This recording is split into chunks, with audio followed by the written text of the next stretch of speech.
Assalamualaikum warahmatullahi wabarakatuh. Teman-teman yang dimuliakan oleh Allah, insya Allah pada kesempatan kali ini saya akan mencoba untuk sharing kembali terkait dengan materi yang sangat penting sekali kita pelajari, yaitu materi tentang mengenal Allah Subhanahu wa Ta'ala. Dan salah satu cara kita mengenal Allah Subhanahu wa Ta'ala adalah dengan kita mengenal Asmaul Husna. Karena Allah memiliki nama-nama yang indah, nama-nama yang baik. Kalau kita mengenal nama-nama Allah yang indah, maka insya Allah kita akan semakin mengenal Allah dan semakin takjub kepada Tuhan kita Allah Subhanahu wa Ta'ala. Kita akan mulai dengan nama yang pertama, yaitu Ar-Rahman dan Ar-Rahimnya Allah Subhanahu wa Ta'ala. Karena Rahman dan Rahimnya Allah ini berasal dari kata yang sama, yaitu kata Rahimah, yang maknanya adalah yang maha pengasih, yang maha penyayang, yang maha pemurah. Masya Allah, Allah Tuhan kita maha pemurah, maha penyayang. Bahkan kata Ar-Rahman ini di dalam Al-Quran diulang oleh Allah sebanyak 57 kali. Sedangkan kata Ar-Rahim itu diulang oleh Allah Subhanahu wa Ta'ala sebanyak 95 kali. Nah, bagaimana gambaran Allah yang maha penyayang, maha pengasih kepada hamba-hambanya? Kita akan awali dengan sebuah kisah tentang seorang ibu yang suatu ketika Rasulullah sudah selesai dari sebuah peperangan, itu ada seorang budak yang dia dilelang di tengah terik matahari yang sangat panas sekali.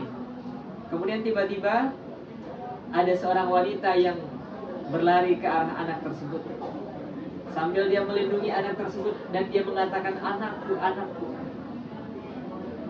Kemudian acara lelang itu dibatalkan dan hal ini disampaikan kepada Rasulullah SAW. Kemudian Rasul mengatakan, Tuhan kamu Allah Subhanahu wa Ta'ala lebih menyayangi kamu dibandingkan sayangnya seorang ibu kepada anaknya. Teman-teman, kita bisa bayangkan bagaimana sayangnya orang tua kepada kita, apalagi ibu kepada kita, tidak terbayangkan. Meskipun kita sering mengecewakan orang tua, tapi yang namanya orang tua selalu sayang kepada kita. Nah, Allah Subhanahu wa Ta'ala lebih menyayangi hambanya dibandingkan sayangnya seorang ibu kepada anaknya. Lalu bagaimana kita bisa menyayangi, mencontoh sifat Allah Subhanahu wa Ta'ala, bisa menyayangi sesama kita, bisa menyayangi makhluk Allah Subhanahu wa Ta'ala yang lainnya? Kita mulai dari kita menyayangi diri sendiri. Sebelum kita menyayangi orang lain, sayangi terutama diri kita sendiri dulu. Coba kita bercermin, lalu kita tatap wajah kita ini di hadapan cermin. Kemudian kita bertanya kepada diri kita, akankah wajah ini akan bercahaya di hari kiamat? Atau jangan-jangan wajah ini akan gosong, dijilat oleh api neraka? Na'udzubillahi min dzalik. Kita lihat mata kita bayangkan apakah mata ini akan menjadi mata yang akan menatap Allah Subhanahu wa Ta'ala, atau akan menjadi mata yang menatap Rasulullah, atau malah sebaliknya, mata ini akan terbakar oleh jilatan api neraka. Kita lihat kulit kita yang bersih, mulus, apakah kulit ini akan bercahaya nanti di hari kiamat, atau jangan-jangan kulit ini akan gosong terbakar nanti di hari kiamat? Na'udzubillahi min dzalik. Maka kalau kita sudah menyayangi diri kita, maka insya Allah akan muncul rasa sayang kepada diri kita, sehingga kita tidak akan berani menyakiti hati orang lain, tidak akan berani menganiaya, menzolimi saudara-saudara kita yang lain. Mulai dari kita menyayangi diri kita sendiri. Ada sebuah kisah lagi yang diriwayatkan dalam hadis yang diriwayatkan oleh Imam Bukhari, bahwa dulu ada seorang wanita, yang wanita ini berlumur dosa, banyak dosanya. Tapi ketika dia dalam sebuah perjalanan, dia merasa kehausan, kemudian dia mengambil air dari sebuah sumur. Tapi ketika dia naik ke atas melihat ada seekor anjing yang terlihat sangat kehausan sekali. Apa yang dilakukan oleh wanita ini?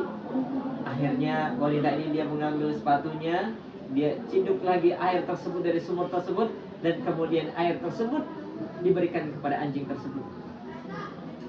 Maka Allah Subhanahu wa taala dengan apa yang dilakukan oleh wanita tadi, Allah mengampuni segala dosa-dosanya. Karena wanita ini memiliki sifat rahmat, sifat kasih sayang kepada makhluk Allah yang lain, sehingga dosa-dosa ini diampuni oleh Allah Subhanahu wa taala. Itulah pentingnya kita memiliki sifat kasih sayang, sifat rahmat kepada hewan, kepada tumbuhan, apalagi sama manusia. Harus kita memiliki sifat kasih sayang. Maka bagaimana cara kita meneladani sifat rahmat Allah Subhanahu wa taala ini? Yang pertama adalah mohonlah limpahan rahmat Allah. Kita meminta kepada Allah agar hidup kita ini dirahmati oleh Allah, agar hidup kita disayangi oleh Allah Subhanahu wa taala. Kalau hidup kita sudah disayangi oleh Allah, maka pastilah hidup kita akan banyak diberikan kebaikan-kebaikan oleh Allah. Karena kalau orang sudah sayang, pasti akan mudah dalam memberi. Apalagi Allah Subhanahu wa taala kalau sudah sayang kepada kita, akan mudah dalam memberikan kepada kita. Yang kedua adalah kita renungkan betapa luasnya rahmat Allah, betapa luasnya kasih sayang Allah.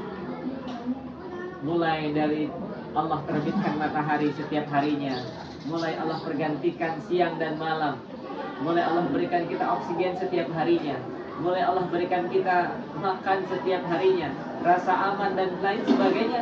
Ini adalah bentuk rahmat Allah Subhanahu wa taala kepada manusia. Dan yang ketiga adalah kita mencoba untuk senantiasa berkasih sayang, pergauli manusia, apalagi orang tua kita, dengan pergaulan yang penuh rahmat, penuh kasih sayang kepada hewan, tumbuhan dan lain sebagainya.